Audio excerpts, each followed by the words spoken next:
El probable viento de América sería el sol por el venir de otra forma, como hicieron de podía entender yo. Primitivos hacia el norte, primitivos hacia el centro y primitivos hacia el sur. Aún no tenían el amor, las leyes tenían su corte y viajaban en tres periodos, conformaron nueva civilización meso-indio, neo-indio y el indo-hispano, en que hermano cultural se le implementó signos de tradición. Luego llegó la conquista, blanco con indio, mestizo, blanco con negro, mulato, blanco y mulato, cuánto unieron o cuántos hombres carizó. Luego con el cuánto unieron se conformó al quinquenio y al terminó la cuestión. Our existence in this place isn't mutual. Welcome to Los Angeles, a land muddled with a genocidal history. The Tongbi, Chumash, Chatabia, and Huanoño and other tribes were systematically exterminated in order for structures like UCLA to be built. Our fugitive epistemology of poetry reads the city spatially and temporarily as a place informed by colonialism. This is how we unsettle the settler.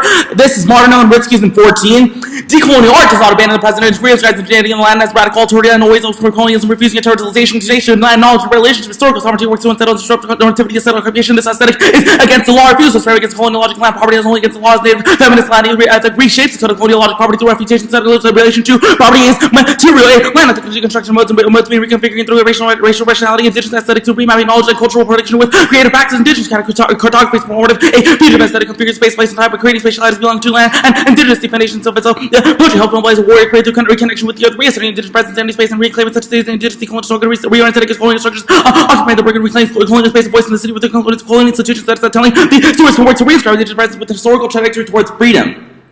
That is an example of how settler colonialism can be morphed into shaping your own personal identity and shaping your own arguments into fitting the topic. This was an example of reading indigenous poetry written by me, and this was a piece of evidence explaining why poetry in indigenous forms is important to reinscribe the indigenous into lands that have been conquered by the settler. So, let's get this started. Oops. Welcome to Settlers of Catan. I'd like to start off by asking, what is settler colonialism? No one? What is colonialism? Yeah. Well, probably the most obvious one would be from the 1400s till from the process starting in the 1400s where Europe invaded other countries. Okay. Mostly in America and Africa, but also really everywhere. Oh, that's a pretty example of a definition. With the definition of that would be like the policy of countries going into other countries and taking their land and inserting themselves in political dominance, mostly because the belief that people who natively occupy that land are like not really human. Okay, so settler colonialism is just a type of colonialism where settler colonialism is still the sort of imperial rule authority to go into somewhere else, but it is not only going into somewhere, but it is also the drive to eliminate that is indigenous to the land, whether it be the people, the culture, the structures, the land itself, to be altered. So we had a few examples talking about the Americas, Europe and stuff. Can anyone throw me any other examples? Probably things that are a little bit more current. Okay. Okay. Outside of that. Like, you could say like Kurdistan and like the genocide of Kurdistan. Okay. Yeah, most obvious example would be what happened here, under our feet. The people that have died before us in order for us to be here at VBI. International examples include currently China-Tibetan politics, Israel-Palestinian relations, Australia and the genocide of the Aboriginal persons, Canada and the French. These are just a few examples of Brazil and the Spanish and Portuguese, Argentina and the Spanish, Mexico and the Spanish. Just a few examples. So let's start off with talking about what is settler colonialism in context of real life situations. So I think Tibet, China is a good place to start. So Tibet was an independent nation, right next to China, has long history, just as long as China's, and somewhere around after the Qin dynasty fell, in the 1950s area, Mao Zedong was like, you're basically China, so I want you. So Zedong sent troops into Tibet, and as much as Tibet wanted to defend itself, really couldn't. China is a huge power. And although there was some violence back then, the type of colonialism that happens now is not the bloody type, but is more the cultural genocide, where the Tibetan peoples are losing their temples, they're losing their language, they're losing their culture, their clothes, their food, and to be replaced by Chinese Han culture. Does anyone know what the word Sinicization means? It basically means like making the culture like more ethnically Chinese. Yeah, so Sinicization is just trying to make something in the frame of Han China. So what's happening to the Tibetan peoples right now? A lot of examples include sort of like even monks, the killing of monks and the destroying of temples in order to sort of eliminate the original Tibetan peoples and the drive for the land that Tibet has. Tibet lies within the Himalayas, which are very rich in resources. And this is important to understand because the drive for settler colonialism is not the drive to eliminate. Eliminating and genocidal practices are just a part of the process, but the ultimate drive is to claim land. So in the context of China-Tibet relations, China is taking over Tibet in order to reach the rich resources that lie within the Himalayas that Tibet currently has control over. So let's move on to another example, Australia and Britain. Australia has Aboriginal persons, Indigenous persons that live there, always lived there. Britain moved into Australia as sort of like a penal state, like this is where prisoners went, and that is how the colonial history of Australia started. And right now, when we think Australia, a lot of people don't think the Aboriginal persons. A lot of people think Sydney Opera House and all the white people that live in Australia because they have really cool accents that are not British but sound like they're British. This is just another example of settler colonialism where that land was needed in order to send prisoners into, and because people already live there, you need to get rid of those people first. Not only is it physical forms of genocide, but it is also cultural forms of genocide where we don't even think of the Aboriginal persons that live in Australia when we do think of the country. Another example would be Brazil and Portugal, Spain, mostly Portugal. This had a lot to do also with the importation of slaves. So once again, it was that drive for land, but then you bring other people into the equation, that is slaves. So let's go on to colonialism here in the Americas. Colonialism started a pretty long time ago in the Americas. It wasn't just like Chris Columbus sailed the ocean blue, 1492. It happened a little bit before that, but that was really the big one in which people kind of realized that, hey, there's a lot of land over here. It goes from far up north to what's called Canada and the French, all the way down south to like Brazil, Mexico, the islands, other parts of South America that were mostly conquered by sort of Spanish and Portuguese powers. And there are three parts to settler colonialism that is distinct to the Americas. First, we have the settler, which obviously people who come to settle. Then we have the indigenous, which are the people that originally inhabited the land. And then we have the slave. The form of colonialism, or settler colonialism that happened here in the Americas is very unique compared to others such as Israel, Palestine, and Britain, Australia, British-Australia relations, because there was the slave introduced. Not only was there the dynamic between conquering the lands and eliminating the indigenous, but there's the introduction of the slave in which did a lot of the handiwork for them. There are three different types of genocide. One would be physical genocide, so going on and just physically killing people. Then there is biological genocide, i.e. moving people into reservations, not allowing people to procreate. A type of biological genocide that was very popular was having slaves breed with indigenous persons because the more black a native person appeared, they were a slave by extent. Because remember, slaves were property. The more slaves someone owned, the more property they had, the more powerful they were. So if indigenous persons became slaves, then therein white people became more powerful. And then there's cultural genocide, which I talked about earlier in context of Tibet, China, in which it is the elimination of all indigenous practices, not just the people, but its practices. And those were the three different type of ways in which it uniquely all occurred here in the Americas. Not only was there the sort of accidental wipeout through disease that was brought about by the Europeans, There is the literal genocide by war.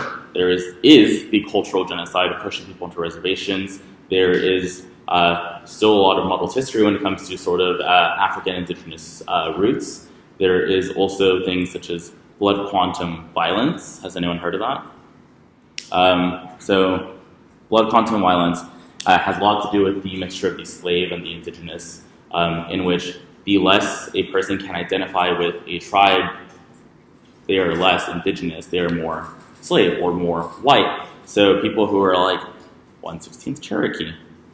That is an example of colonial history playing itself out in which people would rape indigenous women and try to procreate and have as many children as possible because those children weren't completely native anymore. They were white. And the more that family chain went on, the more white children became, which is why you have a lot of people who are, hey, I'm 1/16 Cherokee, I'm 1/16 Apache, I'm 1/16 Native. That is the reason a lot of people have Native roots because of the process of trying to eliminate the very blood that lies within people. That is another form of genocide in which we could place into biological genocide. Another example I'd like to talk about is, so we have what happened here in the Americas. There is the creation of Spanish. So we go on to more Southern American, Central American forms of colonization. Kind of the same thing, Spanish went in, Aztecs fought, Mayans fought. We're like, oh no, power took over. And that's where Spanish became very popular. Like, I speak Spanish. I grew up speaking Spanish. I'm from the border in Texas. But that's not always what my people spoke. I like to lead this into forms of cultural genocide, i.e. language.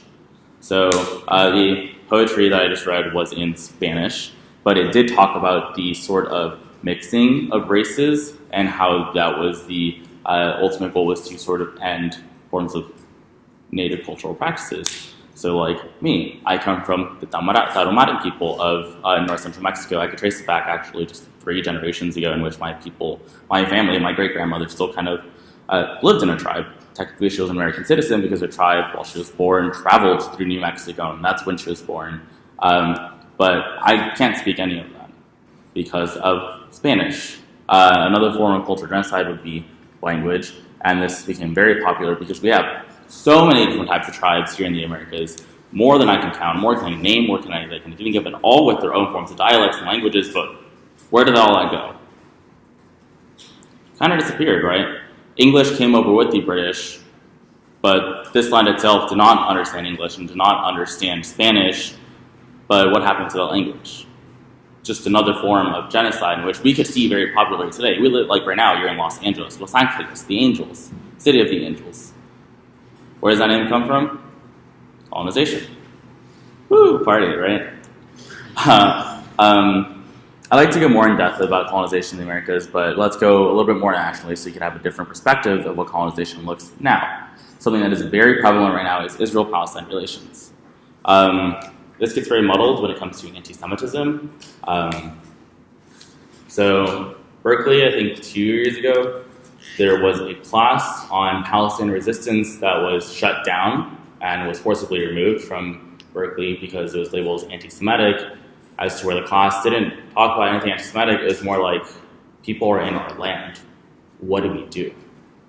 So who can give me a quick rundown of Israel-Palestine relations? Julian. All right, so basically Jews forcibly throughout history were exiled from Israel, and since then Palestinians have been living in the land. After the Holocaust, the European powers that won the war were basically just like, all right, let's just give the Jews the land in Israel since we don't really want to give them land in Europe. So they took that land and gave it to the Jews without really any say from the native people. And then Jews started migrating there, and native people were just like, what's happening? Why is there like this government that hasn't existed in like thousands of years? What's happening? And then the Israeli government, it wants to expand by moving into what has been deemed Palestinian territories, and that has been organized by the UN. It splits what side is Israel and what side is Palestine. Yeah. Israel signed on to it, Palestine didn't. So. Yeah, it's like the West Bank. Yeah. The West Bank is probably the most disputed area because that is where there's the strongest presence of Palestinian persons and where there is probably the weakest argument for why Israel should move into it. But a lot of people think Israel mobilization started with after World War II. but it actually started in the 1800s. The idea of Zionism was, who wants to give me a definition of Zionism? Let's go. Zionism is when a religion thinks that they have a cultural tie to a specific territory or piece of land. So as Israelis and Jews, the Jews think they have a cultural tie to, the area around Israel. In reality, every modern major religion kind of has that. Yeah, the land of Israel and Palestine has a lot of history, although most of it is Muslim. There is literally Christian influence, Islam influence, Jewish influence, like a lot of spiritual animism type of things that have cultural roots and ties into the very land that people are standing on. But the reason it's become so muddled is because the history that Julia kind of give us a quick rundown of, like, who was there first, it's our land, where do we go, kind of things like that. When talking about settler colonialism in the context of this, it's very hard to run the line without being labeled as anti-Semitic, whether it actually may be or not. Not Jewish, so I can't really talk to that extent. It's a very muddled line type. So I had a discussion with one of the instructors about this where, hey, what are you exactly going to say when it comes to this? So I'm just going to try to stick to what the literature says, to refrain from any sort of offenses when it comes to sort of Judaism and Israel and Palestine. So the West Bank is currently probably the most disputed part, a lot of Palestinian presence. What did happen was that there was a lot of Jewish movement into Israel. Although it did start in the 1800s, it really didn't become known until World War II because of things such as like the Holocaust, which I hope to God that all y'all know what that is. And that's when it became an issue. And there is not very peaceful forms of genocide. It is a lot of brutal war and state-sanctioned war and slaughter that is occurring right now. So if you really are interested in seeing what settler colonialism looks in a nowadays context, although it is still happening everywhere, Israel-Palestine relations is a very important place to look at. And we'll talk about that more tomorrow when we talk about it in context of the debate spectrum.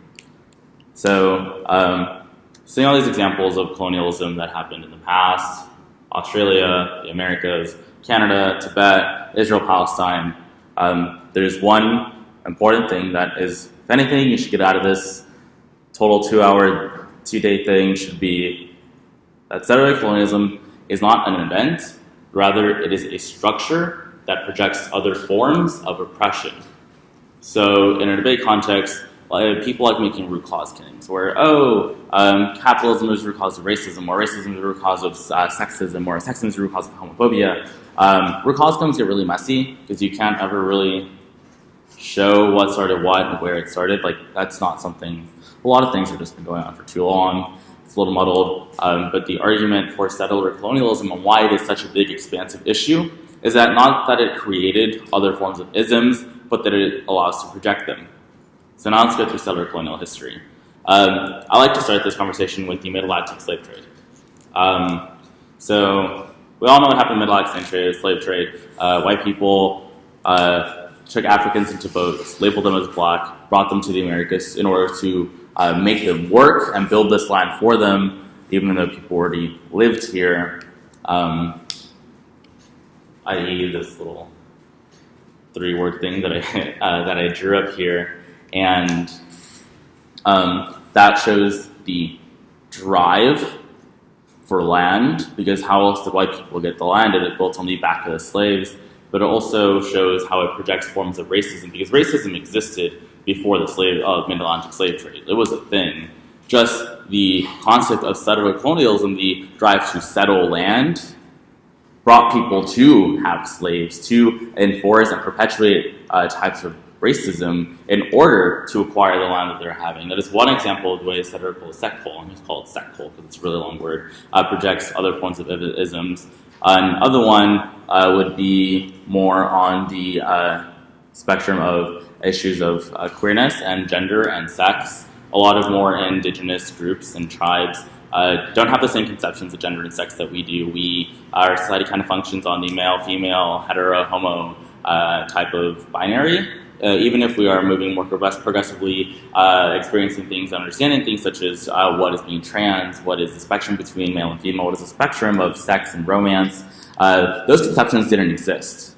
That all became because of colonialism when the sort of Puritan white ideal of gender and sex and what we are meant to be came into place. All became because of colonialism. A lot of different African tribes believed in forms of animism, and their conceptions of gender relied on the land and the spirits that they believed in.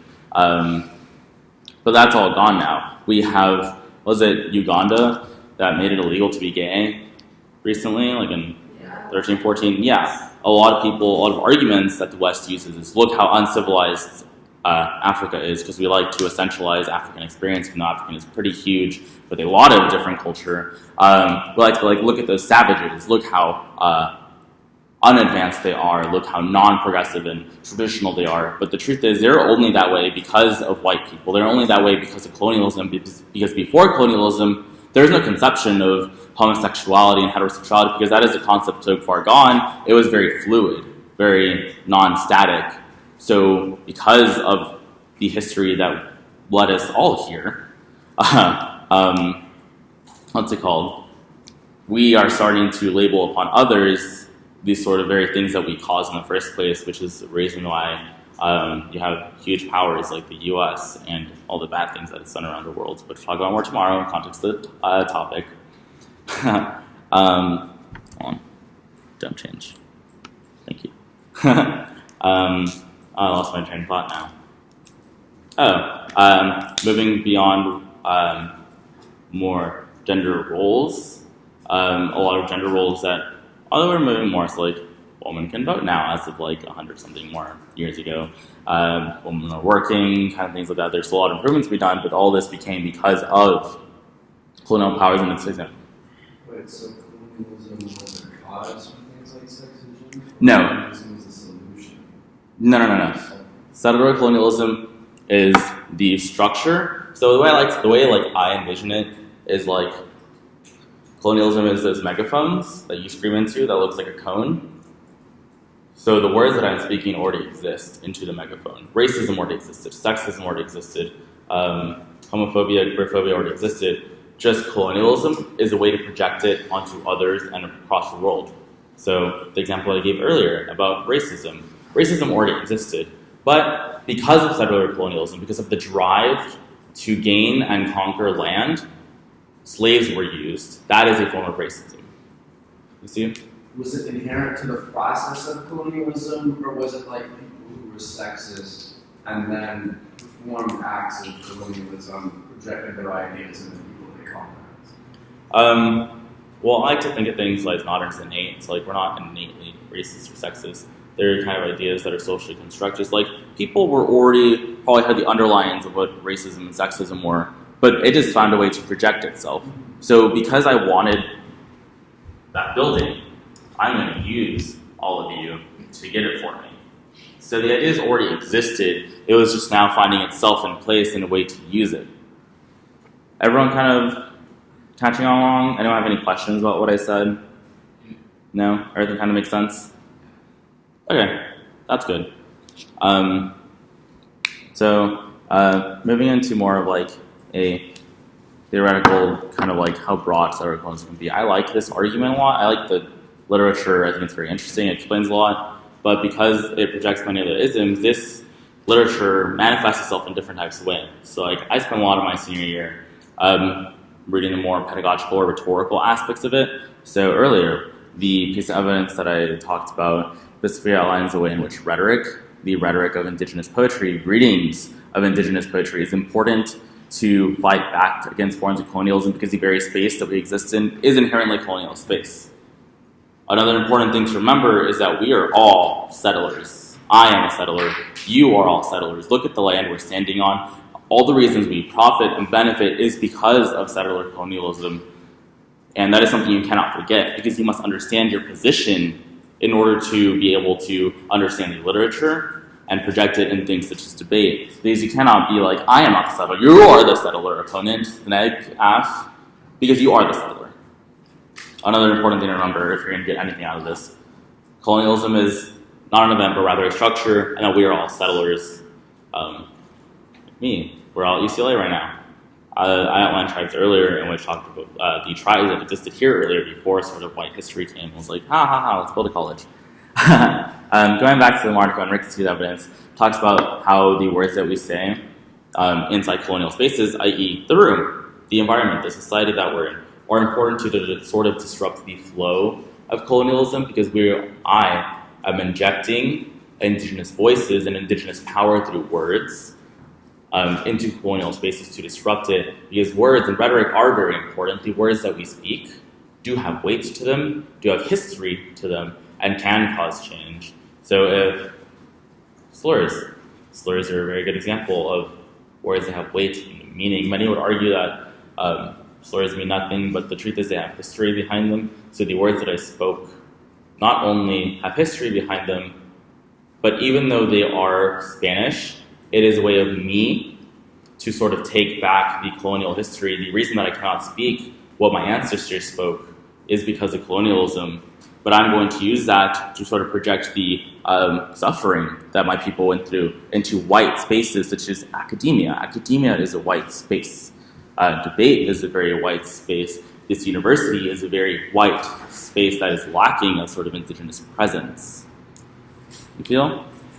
In context of racism, this argument can be formulated when we talked about earlier the projection of racism. There is also an argument that floats around saying that although it is not at the fault of slaves, but slavery did occur on stolen land. Thus, settler colonialism is sort of like a prerequisite to understanding the very history that we have in context of slavery and anti-blackness. In order to understand anti-blackness in the first place, and issues of homophobia, as I mentioned earlier, the sort of shaping of gender and sex through colonialism, same with gender roles, sort of male-female.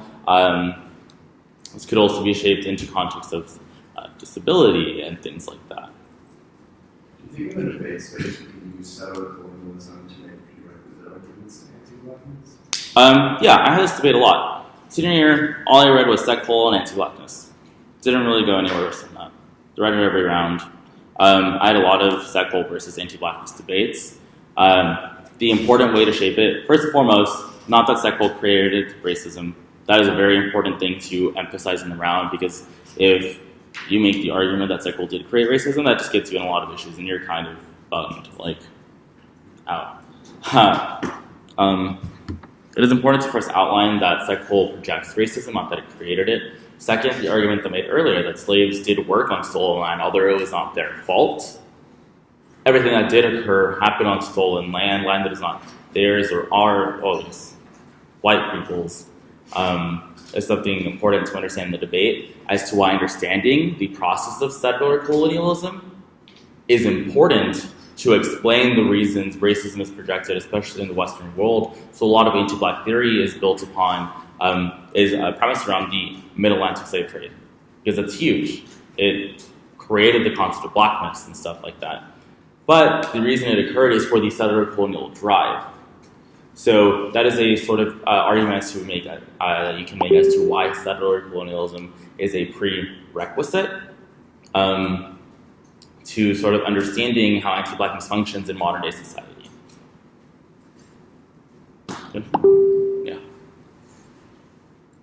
Any other questions before I try to move on? Okay, so let's hop on a plane, fly back from Israel to the United States. So here, we land. Let's examine the ways in which settler colonialism is apparent now. We could give an example of sec-col now. It's really bright in here. Native Americans are born on the reservations, and their culture is kind of erased from society in general. Like, if you think of America, you don't really think of Native Americans, you just think of like white people. Yeah. So sports teams. What are they? The Indians or something? Redskins. Yeah, the Redskins and things like that. That is a form of cultural appropriation. Anyone want to give me a definition of what cultural appropriation is? It's pretty kind of obvious to appropriate one's culture. So, like the Redskins, you have that stupid shirt that has the stereotypical image of what an Indian looks like. Does anyone not understand why that's bad? And it's fine if you don't. Like, everyone good on why that's bad? Yeah, it sort of is the white projected image of what Native Americans are and the essentialization of Native American culture. Hold on, that's Slack. Is Avani? Yeah, sorry. Oh, okay, sorry.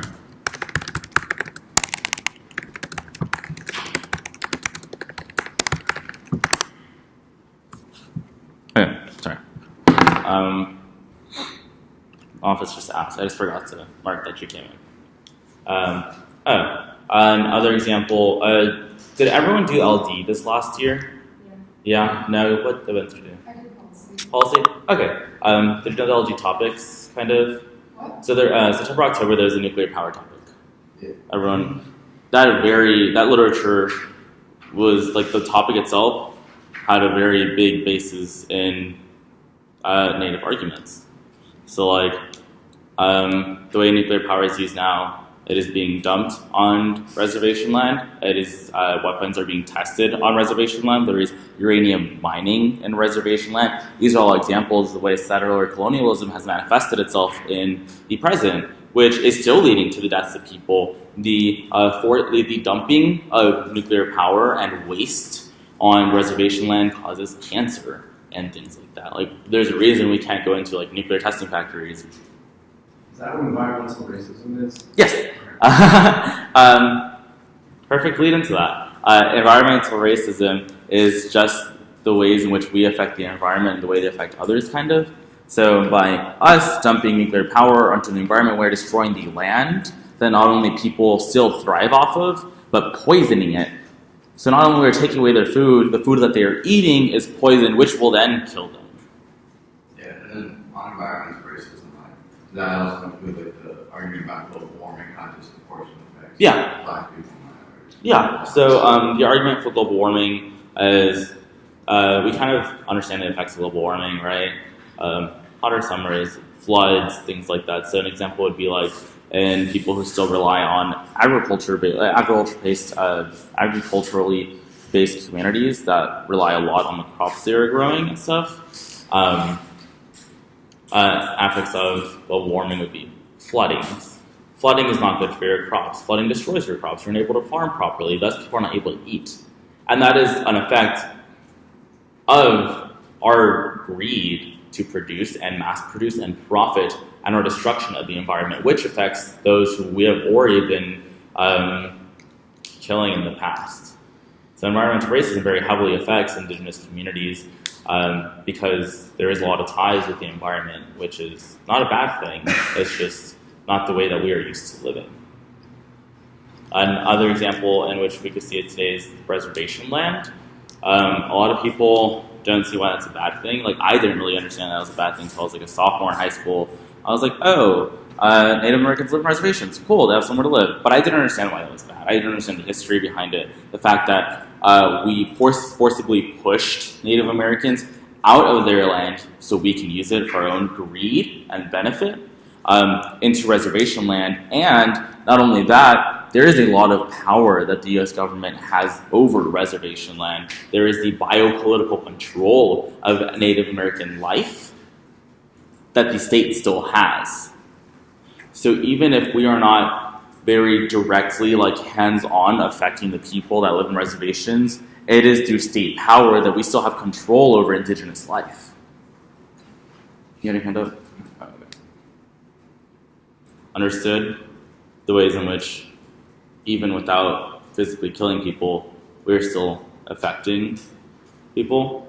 The blood quantum violence thing I said earlier, in which people can no longer identify themselves with their cultures, yet people that look nothing like the people in which they are from, but are still a part of them due to things such as blood quantum violence, a sort of erasure of the blood of indigeneity inside people, which creates alienation from culture. It creates a loss of identity. A huge loss of identity due to sort of the extermination of Indigenous culture, the genocide of culture that is occurring today. So even if we have moved on beyond the physical killings, although they still occur, It is just morphed into new forms of genocide, which is the reason why settler colonialism was not an event. It is a structure that continues to exist and just shapes itself and shapes itself and shapes itself to adapt to new environments and new people, but still to destroy that which is. So I'm trying to think of another topic. The free speech topic this past year. There's an AF that at least we read that was premised upon that class that I talked about earlier at Berkeley about Palestine resistance and Israel relations. That is another way to sort of understand how our rhetoric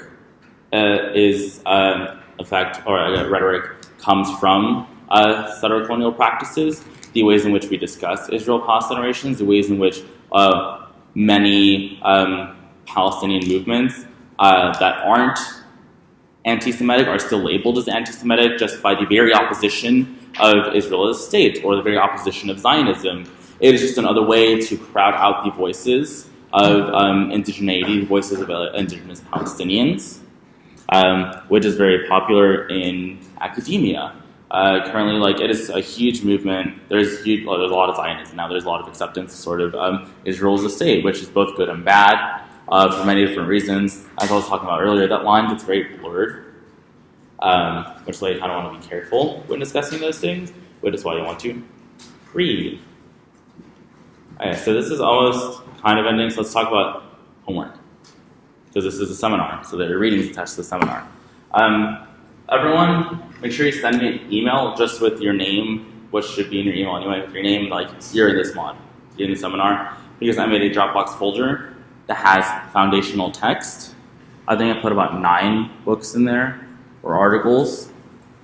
And your assignment for tonight is read the first part or chapter of one. There are many you could choose from. Let me just pull it up to show you the variety of what you can choose from. So there's Colonialism, Genocide in Tibet, Double Weaving Two-Spirit Critiques, which talks about gender and sex, Fugitive Identity, Reclaiming the terrain of decolonization, God is Red, Indigenizing Agamben. Hopefully you all know what Agamben is. Introduction to Indigenous Performance, and Notes Towards Native Feminism, Red Pedagogy, Federalism. There's many different options to choose from. Your assignment is to read the first part or chapter, the first one or two.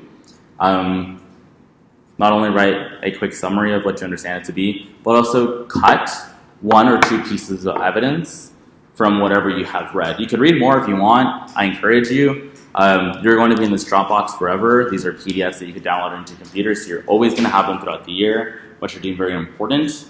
Later on tonight, I'm going to create a PowerPoint about everything that was sort of spoken about today in a more organized manner. That way you have notes of what was discussed, and it will also be compiling and uploading a file that is not only general, but will have topic-specific links by the end of camp, which is this next week. And it'll all be on that Dropbox. That way, if you are interested in pursuing this, you can do so. Last year, I went to a policy camp, and the way they separated camp was 1 week of AF labs and 1 week of neg labs in the practice and tournaments. And for the neg labs, one of the options was settler colonialism. So it just kind of set the route for my whole end of career. So if you are interested, there will be many resources. Make sure you go through these, read the first part or two, write a summary of it, and also if that summary looks like the summary that's online, I'll notice. I know these things very well, the books that are in here. And put a card or two. It doesn't have to be perfect. You have my email. You could always ask for help. I have nothing else to do here. I'm here to work, so I don't really have free time. My time kind of is subject to you all to use. Use it to your advantage.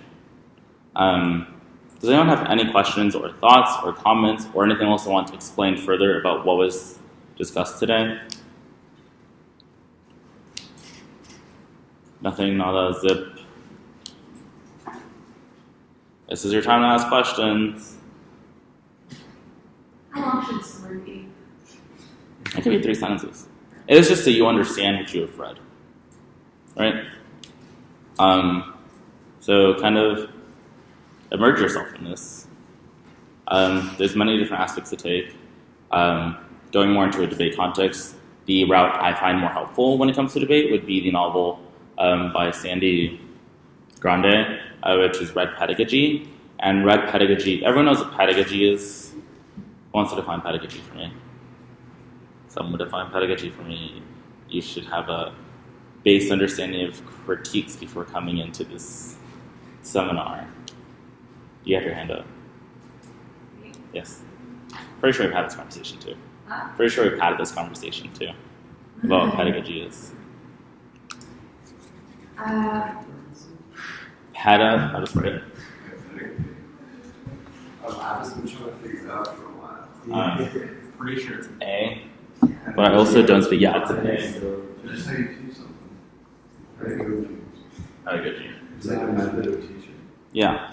So, what do you think red pedagogy means? Probably like teaching in a way that centers around living Native Americans. Yeah. So we all have concept of what white is and what black is. What is red is what is indigenous and native. So red pedagogy is just a reading of what we learn and our epistemology through the lens of indigeneity. So the book Red Pedagogy outlines that perfectly. The way in which our schools today are very white, and everything that we learn is through the perspective as the settler. So if we turn that around, we have to examine things from the perspective of the indigenous. Talked about the ways in which children were forcibly removed from reservations without any consent. The state would just kind of go in, take all these kids and be like, we're going to take you to white schools to educate you. So if you want to gear tonight less on learning literature, more on our debate context, although you should do both at some point, red pedagogy would probably be the book you want to start delving into, because I believe that is the most effective way to use it in a debate context, because when we frame the debate, you as a debater would be saying that we have to frame the debate through the context and the lens of indigeneity through red pedagogy in order to understand how we have to decolonize not only the land and world around us, but our minds. Because first things first, we are all settlers, thus we have to decolonize ourselves first. Everyone understand that concept? Yeah. Time is it? 10:53, and I'm getting emails. Thank you. Yeah, everything's good. That's kind of base context, very general of what SecCul is and how it's occurring around the world today. Tomorrow it's going to be just very debate specific, because we're already at debate camp, but this is only a 2-day seminar. So if y'all don't have any more questions or comments, you can still sit here if anything occurs, but I'm going to start adding y'all to that Dropbox. That way you can see and ask questions about all the things that are in there. So let me go to my email. I guess I could end this video now.